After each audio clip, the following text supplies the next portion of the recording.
It's Costin with Solutions 8, and today I want to talk about how Google's auction actually works, which incidentally is something of a black box because they're not lifting the hood off of it fully for obvious reasons. They don't want you to be able to reverse engineer the system. Now, normally what you'll find is if you do a little bit of surface digging, you'll see people saying things like Google's auction based off of the Vickery Clark Groves auction model, which is in part true. That's a model developed, before the internet, I think, and it was structured in a way that the highest bidder wins the auction but pays the second highest bidder's price, which is a pretty rudimentary explanation, but it'll do the job for now.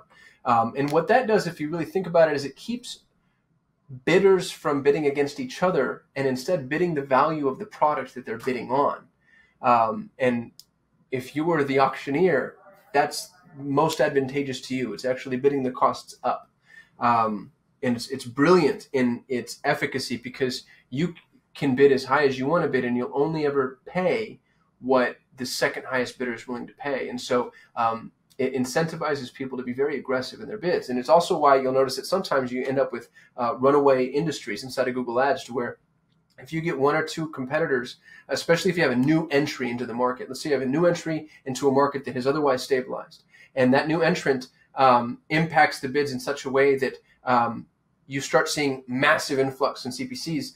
Those costs could have already, always been there. Those bids could have already been applied, but they've never been tapped until this new entrant pushes everything up. So I tried to go to school on this as in-depth as I could for this video, for obvious reasons.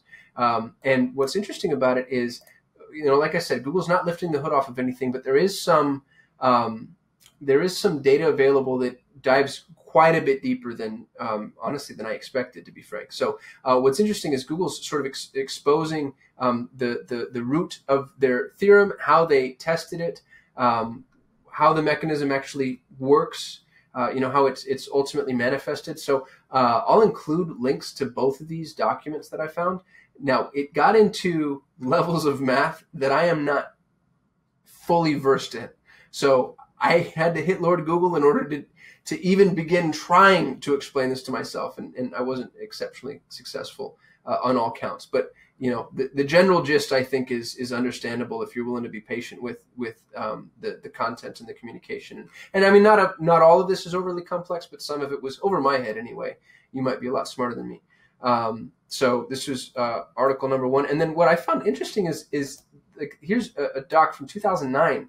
And yet most of what this says still seems to be applicable. So, even with the advent of new marketing channels and utilities, things like smart shopping, I think that Google is still structuring its bid, the auction system in much the same way that it has. I don't know that much of that is changing, or at least it doesn't appear to, according to their own documentation. So here's what I did. I stole this from, I think it was WordStream.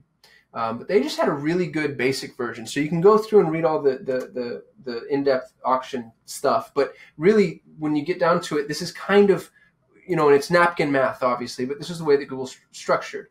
Your max CPC, so the max that you're willing to pay, times your quality score equals your ad rank. So $2 cost per click. If you have a 10 quality score, which is as good as it gets, you'll see this with branded campaigns and not much else. We've had some high quality scores, but 10's perfect. Then you have an ad rank of 20. Now, here's what's interesting is your position is going to be dictated by your ad rank. So your position equals your ad rank, and your ad rank equals the max CPC times your quality score. Now, this is what's interesting. You'll notice that here's first, second, third, and fourth position, and yet the person at the top paid the least. Now, that's not necessarily always going to be true, because you might have things that are, on par from an ad rank perspective, or, you get into a position where everybody's quality score is the same, and now we're going after basically a CPC game.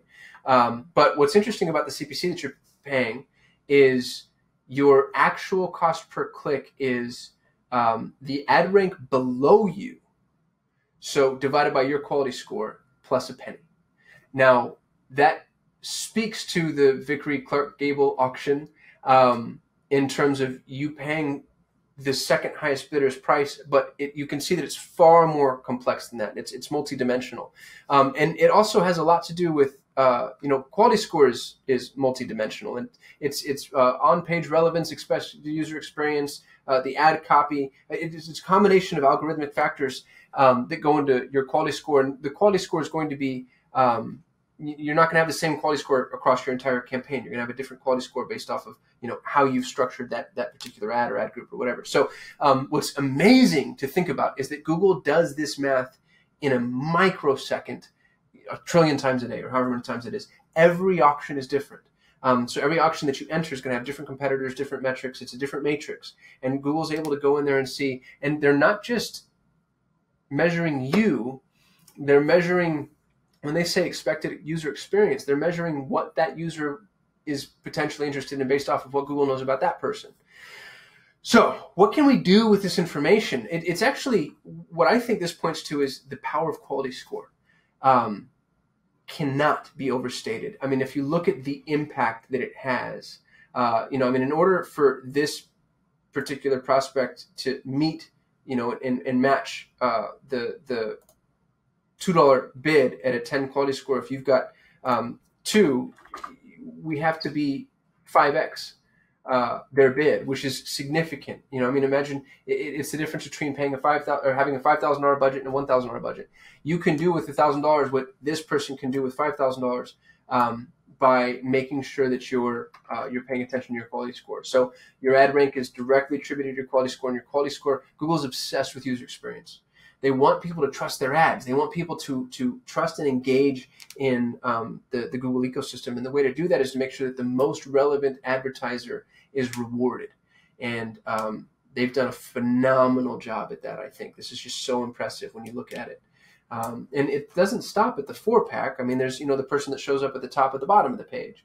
And so this will continue sort of in perpetuity for as long as there's advertisers willing to pay for that potential traffic. Now, you will find in some instances, it doesn't always behoove you to be position 1. Sometimes it's more cost effective to be position 2 for whatever reason.